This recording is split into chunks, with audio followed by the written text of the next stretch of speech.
Hello friends, welcome to Golden Career. RRB PO की interview series यहाँ पर चल रही है, जो कि आईबीपीएस आरआरबी दोनों के लिए है। जो लोग जो लोग ऑलरेडी क्लास ज्वाइन कर चुके हैं, प्लीज़ स्टार्टिंग का 1 मिनट स्किप कर दीजिए। थोड़ा सा बोरिंग हो सकता है, लेकिन न्यू कैंडिडेट्स के लिए ज़रूरी है। यहाँ पर आज हम बात करेंगे हिस्ट्री ऑफ बैंकिंग की। दोस्तों, जो ये हमारी पूरी वीडियो है, सारी वीडियोज़ तो जो हमारे इंटरव्यू क्लास ज्वाइन करेंगे उन्हीं को देखने को मिलेगी पूरी। कुछ वीडियो ज़रूर हम फ्री में देंगे ताकि आपको आइडिया भी लगता रहे कि कंटेंट हमारा कैसा है। तो हिस्ट्री ऑफ बैंकिंग बहुत इंपॉर्टेंट है। लास्ट ईयर दोस्तों 750 कैंडिडेट्स ज़्यादा सेलेक्ट हुए थे, जिसमें 1186 लोगों ने हमारी क्लासेस ज्वाइन की थी। तो अगर इंटरव्यू आपको क्रैक करना है तो हमारी क्लासेस ज्वाइन कर लीजिए। शुरुआती 1000 बच्चों के लिए प्राइस सिर्फ 249 रुपीज़ है और उसके बाद 399 रुपीज़ है। हालांकि अभी सीट बहुत सी वैकेंट हैं, 800 कुछ सीट्स अभी वैकेंट है, तो आप आराम से ज्वाइन कर सकते हैं। वीडियो के डिस्क्रिप्शन बॉक्स में या पहला कमेंट देखिएगा, वहाँ पर लिंक दिया हुआ है। रही बात रिव्यू की, तो आप 1 मिनट स्क्रीन पॉज कर लीजिए। लास्ट ईयर के ये रिव्यू हैं। आपको लगे कि हमने छांट के सिर्फ अच्छे रिव्यू लिखे हैं, तो आप ये लिंक ऊपर कॉपी कर लीजिए या फिर आप इसको टाइप कर लीजिएगा। आप इस लिंक को देख लीजिए। यहाँ पर जितने भी रिव्यू हैं, 1-2 निगेटिव भले कमेंट्स हो, बाकी सबके यहाँ पर कमेंट्स जो हैं वो पॉजिटिव ही हैं। तो होपफुली आपको ये हेल्प करेगा। चलिए अब हम स्टार्ट करते हैं आपकी वीडियो हिस्ट्री ऑफ बैंकिंग।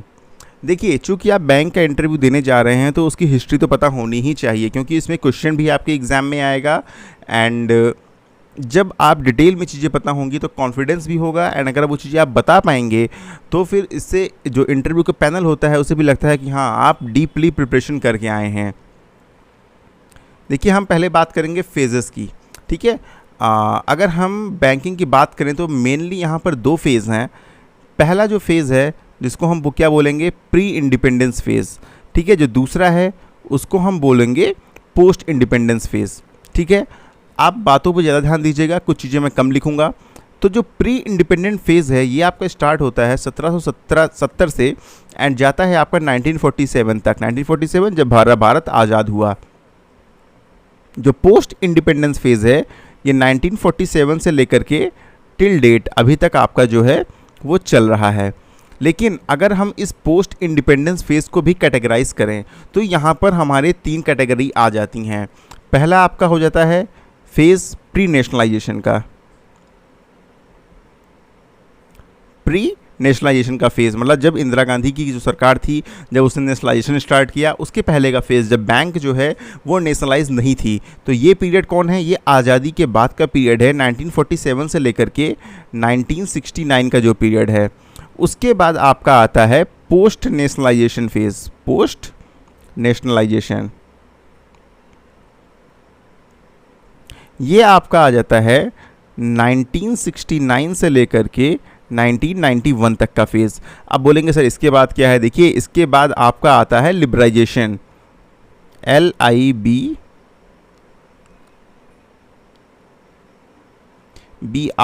होगा, ठीक है। ये आई है।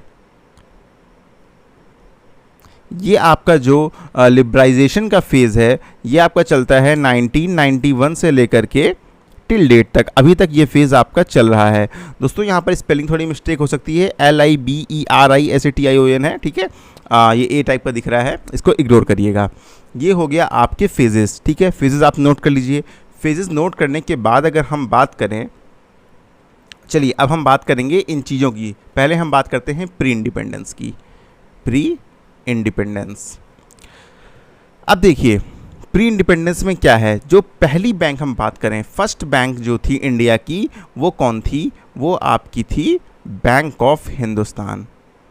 बैंक ऑफ हिंदुस्तान, ठीक है। ये कब बनी थी, ये आपकी बनी थी 1770 में। किसने बनाया था, ये आपके Myers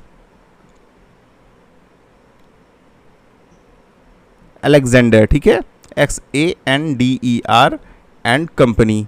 Myers Alexander and company थी। इन्होंने जो है बैंक ऑफ हिंदुस्तान बनाई, जिसका इन्होंने हेड ऑफिस कहाँ रखा, जिसका इन्होंने हेड ऑफिस रखा कोलकाता में, ठीक है। ये बैंक लेकिन डिफंक्शनिंग स्टार्ट मतलब काम करना बंद कर दिया। ये डिफंक्शनड हो गई कब, 1832 में। 1832 में जो है इस बैंक ने काम करना बंद कर दिया। अब ये बैंक जो है इसका हेड ऑफिस कोलकाता क्यों रखा था, क्योंकि कोलकाता क्या था, मतलब मेन पोर्ट था जहाँ से आपका ट्रेडिंग का सारा काम होता था। और ट्रेडिंग की वजह से मेन ब्रिटिश एम्पायर जो वहाँ पर था वो उस समय बहुत ही अच्छा था, सारे बिजनेसेस वहाँ से होते थे। इसलिए इसका जो हेड ऑफिस रखा गया वो आपका रखा गया कोलकाता, ठीक है। अब देखिए हुआ क्या कि ये तो आपकी बैंक ऑफ हिंदुस्तान हो गई बंद, ये तो चली नहीं। फिर 3 प्रेसिडेंसी बैंक आई इंडिया में, ये प्री इंडिपेंडेंस का ही चल रहा है। 3 प्रेसिडेंसी बैंक आई। अब ये प्रेसिडेंसी बैंक कौन सी थी? देखिए प्रेसिडेंसी बैंक अगर हम पहली बात करें तो वो थी आपकी Bank of Calcutta. Bank of Calcutta पहली बैंक थी जो कि आपकी बनी 3 प्रेसिडेंसी बैंक थी, उसमें पहली ये थी, ये आपकी बनी 2 जून 1806 में, ठीक है। 1770 में ये बनी। उसके बाद 1806 में आपकी पहली प्रेसिडेंशियल बैंक बनी 1806 में, जिसको रीडिज़ाइन कर दिया गया और बाद में इसका नाम कर दिया गया Bank of Bengal. Bank of Bengal, ठीक है। इसका रीनेम कब हुआ? ये आपका हुआ 2 जैन 1809 में, ठीक है। 1806 में बनी और 2 जैन 1809 में इसका जो है नाम वो कर दिया गया बैंक ऑफ बंगाल, इसको रीडिज़ाइन किया गया। जो आपकी दूसरी प्रेसिडेंसी बैंक थी वो आपकी थी bank of Bombay. Bank of Bombay ये आपकी बनी 1840 में। एग्जैक्ट डेट की बात करें तो 15 अप्रैल हो जाएगा आपको। अभी ये बैंक क्या करती थी ये भी मैं आपको बताता हूँ। थर्ड आपकी जो प्रेसिडेंसी बैंक थी वो थी आपकी बैंक ऑफ मद्रास। ये आपकी बनी 1843 और एग्जैक्ट डेट की हम बात करें तो थी आपकी 1 जुलाई, ठीक है। अब ये बैंक क्या करती थी? कुछ दिनों तक इन बैंक्स को जो ब्रिटिश गवर्नमेंट थी उन्होंने करेंसी छापने का भी काम दिया। कुछ दिन तक इन्होंने जो है लोन भी बांटे, लेकिन सक्सेसफुल नहीं रहे। करेंसी छापने का काम भी ब्रिटिश गवर्नमेंट ने बहुत थोड़े दिनों के लिए दिया था, उसके बाद ये विड्रॉ कर लिया। फिर जो ब्रिटेन से ही थी वहीं पे करेंसी जो है छपती थी। अब क्या हुआ, ये बैंक लोन तो देने लगी, लेकिन प्रॉपर जो है अब कुछ लोग पैसा इसमें जमा कर गए, जमा करने के बाद उन्होंने लोन दे दिया। लेकिन अब आपका जो लोन था अगर वो रिकवर नहीं हुआ, लेकिन डिपॉजिटर किसी वजह से अगर पैसा लेने आ गए तो बैंक जो है वो स्थिति जो है डामाडोल होने लगी, मतलब चल नहीं पाई, घाटे में आने लगी बैंक्स, क्योंकि प्रॉपर मैनेजमेंट नहीं था, प्रॉपर कोई इनकी ऊपर एक सुपरवाइजरी बॉडी नहीं थी। बैंक जैसे मैंने वैसे चल रही थी। जब देखा गया कि भाई ये बैंक तो चल नहीं पा रही हैं तो इनका क्या किया जाए, तो फिर इनको मर्ज कर दिया गया। इनको कब मर्ज कर दिया गया? एक्चुअली इनको मर्ज करने के पीछे रीज़न पता क्या था? रीज़न ये था कि बैंक्स तो अच्छी चल रही थी, लेकिन 1914 से लेकर के 1918 तक आपका वर्ल्ड वॉर 1 चला। अब जब आपको पता ही ये वर्ल्ड वॉर चलता है तो फाइनेंशियल क्राइसिस आ जाती है। तो उस समय क्या हुआ, जिन लोगों का पैसा बैंक में जमा था, लोग अपना पैसा निकालने आ गए। क्यों? क्योंकि लोगों के पास पैसा नहीं था, वॉर चल रहा था। लोगों ने अपने जब पैसे वापस लेने लगे, और बैंक के पास पैसे थे नहीं, बैंक ने पैसे अपने लोन बांट रखे थे। कोई उस समय CRR SLR इन सब का कॉन्सेप्ट था नहीं कि आपको कैश रिजर्व रखना है कुछ, ठीक है। तो जब बैंक की स्थिति बहुत ख़राब हो गई तब इन तीनों को मर्ज कर दिया गया, आपकी Bank of Bombay, Bank of Madras and Bank of Bengal. कब मर्ज किया गया? इनको मर्ज किया गया 27 जून 1921 में। और अब एग्जिस्टेंस में कौन सी आई? Imperial Bank of India. Imperial Bank of India, ठीक है। अब आपकी बन गई Imperial Bank of India. Imperial Bank of India बन गई, ये अपना बिजनेस करने लगी। लेकिन उसी समय पे कुछ दिनों बाद के एक्चुअली काफ़ी समय बाद इसके बाद आई एक और हमारी बैंक प्री इंडिपेंडेंस में ही, जो कि थी आपकी Awadh commercial bank. Awadh commercial bank. अब हम बात करें अगर इसके हेड ऑफिस की, तो जो इसका जो हेडक्वार्टर था, ये हेड ऑफिस था, वो था फैज़ाबाद। फैज़ाबाद डिस्ट्रिक्ट, जिसका अब नाम बदल के अयोध्या हो गया है, ठीक है। अयोध्या पहले एक प्लेस था, अभी फैज़ाबाद का नाम अयोध्या है। तो अवध कॉमर्शियल बैंक बनी। ये जो फर्स्ट बैंक थी जो कि पूरी तरह से मैनेज की जा रही थी, किसके द्वारा? इंडियंस के द्वारा। ये बैंक इंडियंस की नहीं थी, इसमें पैसा पूरा इंडियंस का नहीं लगा था, लेकिन इस बैंक का जो मैनेजमेंट था वो पूरी तरह से इंडियन था। और ये बैंक आपकी ऑपरेट की 1881 से लेकर के 1958 तक, मतलब आज़ादी के बाद तक ये बैंक आपकी चली है, 1881 से लेकर के 1958 तक, ठीक है। अब ये आपकी क्या हो गई? ये तो चलिए अवध कॉमर्शियल बैंक हो गई। इसके बाद अब बैंक्स का आने का सिलसिला शुरू हुआ। फिर 1865 में आपकी बनी इलाहाबाद बैंक। अब देखिए इलाहाबाद बैंक का जो हेड ऑफिस था, हेडक्वार्टर था, वो कहाँ था? कोलकाता में था। बेसिकली आप पूछोगे इसका हेडक्वार्टर कोलकाता है लेकिन नाम इलाहाबाद बैंक है। देखिए 1765 में एक इलाहाबाद ट्रीटी हुई थी, ठीक है, ये आपके मतलब की नहीं है लेकिन फिर भी बता दूं, इलाहाबाद ट्रीटी एक हुई थी, एक ट्रीटी साइन हुई थी जिसको नाम दिया गया था इलाहाबाद ट्रीटी।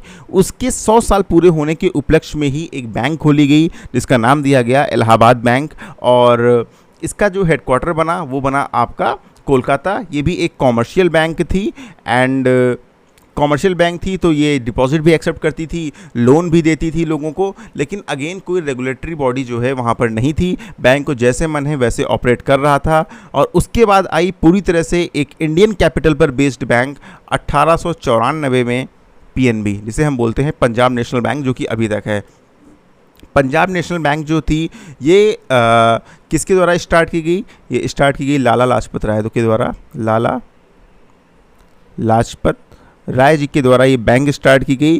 फर्स्ट बैंक थी विद इंडियन कैपिटल, ठीक है। उसके बाद देखिए 1906 से लेकर के 1911 तक एक मूवमेंट चल रहा था जिसका नाम था आपका स्वदेशी मूवमेंट। अब इस स्वदेशी मूवमेंट की बात क्या हुआ, बहुत सारी देसी बैंक्स आने लगी, बहुत सारी इंडियन बैंक्स आने लगी। उसी क्रम में कौन कौन सी बैंक आ गई? बैंक ऑफ इंडिया कब आ गई? 1906 में।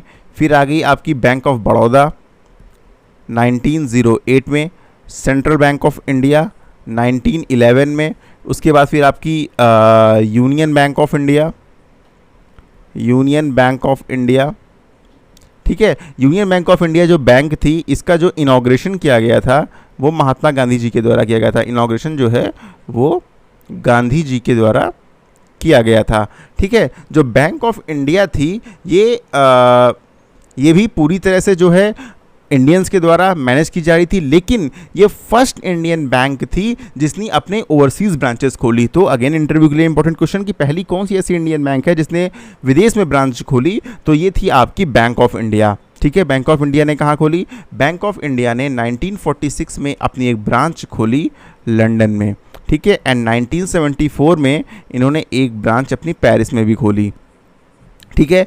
और बैंक ऑफ बड़ौदा आप जानते ही हैं, central bank of India, first Indian commercially banked central bank of India थी। ऐसी पहली बैंक थी जो कंप्लीटली ओन भी की जा रही थी इंडियंस के द्वारा, मतलब कैपिटल भी इंडियन का लगा हुआ था और सारे स्टाफ, सारे वर्कर, जो पूरा तरह से मैनेजमेंट था वो भी पूरी तरह से इंडियन था। तो सेंट्रल बैंक ऑफ इंडिया जो थी फर्स्ट पूर्ण स्वदेशी बैंक थी, पूर्ण स्वदेशी बैंक। यहाँ पे देखिए अंतर समझिएगा, जो हमारी अवध कॉमर्शियल बैंक थी उसमें क्या था, उसमें बैंक में पैसा तो इंडियन नहीं था लेकिन कंप्लीटली मैनेज इंडियन कर रहे थे। पंजाब नेशनल बैंक में क्या था, लाला लाजपत राय के द्वारा बनाया गया था, इसमें मे भी सारे वर्कर्स इंडियन नहीं थे, मैनेज पूरी तरह से इंडियन नहीं कर रहे थे, लेकिन जितना कैपिटल लगा था, जितना पैसा लगा था वो पूरी तरह से इंडियन का लगा था। लेकिन central bank of India manage भी इंडियन कर रहे थे, पैसा भी इंडियंस का लगा था, तो पहली पूर्ण स्वदेशी बैंक थी, ठीक है। अब देखिए मैंने आपको बताया ना, ये आपको बैंक का मैंने बता दिया कि 1911 में सेंट्रल बैंक ऑफ इंडिया बनी। फिर अभी मैंने आपको बताया था 1914 से 1918 तक आपका क्या चला, वर्ल्ड वॉर 1 चला। अब वर्ल्ड वॉर 1 चलने की वजह से क्या हुआ कि बहुत ज़्यादा बैंकिंग क्राइसिस आ गई, ठीक है, बहुत सारे बैंक फेल होने लगे। इस दौरान वर्ल्ड वॉर के टाइम आपको पता है मोर देन 500 बैंक्स जो है वो बंद हुए, 500 से ज़्यादा बैंक जो है पूरी तरह से फेल हो गए। और इसका रीज़न क्या था, कोई भी रेगुलेटरी बॉडी नहीं थी, बैंक्स में कोई भी कोऑर्डिनेशन नहीं था, जो जिसका जैसे मन है वैसे चल रहा था, ठीक है। और इसी वजह से मैंने अभी आपको बताया ना कि इंपीरियल बैंक ऑफ इंडिया बनी थी, वो इसीलिए बैंक को बचाने के लिए, प्रेसिडेंसी बैंक को बचाने के लिए इन बैंकों का मर्जर कर दिया गया। जैसे अभी गवर्नमेंट क्या कर रही है, जब बैंक घाटे में है इनको मर्ज कर रही है ना, सेम चीज़ें तब की गई थी, उन बैंक्स को जो है मर्ज कर दिया गया, ठीक है। अब इंपीरियल बैंक ऑफ इंडिया क्या कर रही थी, करेंसी इशू करने का काम कर रही थी, लेकिन वहाँ पर एक दिक्कत ये थी इंपीरियल बैंक ऑफ इंडिया की कि कोई भी रेगुलेटरी बॉडी नहीं थी। तो जब रेगुलेटरी बॉडी नहीं थी तो उसकी वजह से क्या कर रहा था, बैंक का पूरा फोकस प्रॉफिट बनाने में था, कस्टमर के बेनिफिट की वहाँ पर कोई बात नहीं थी, कस्टमर के फेवर की कोई चीज़ें नहीं थी। बस एक और एक इंपीरियल बैंक का मोटो था, वो था ज़्यादा से ज़्यादा आपका प्रॉफिट बनाना। तब यहाँ पर एक नीड अराइज हुई कि भाई कोई ना कोई जो है एक रेगुलेटर होना चाहिए। अब देखिए यहाँ से आरबीआई का कॉन्सेप्ट आने लगा।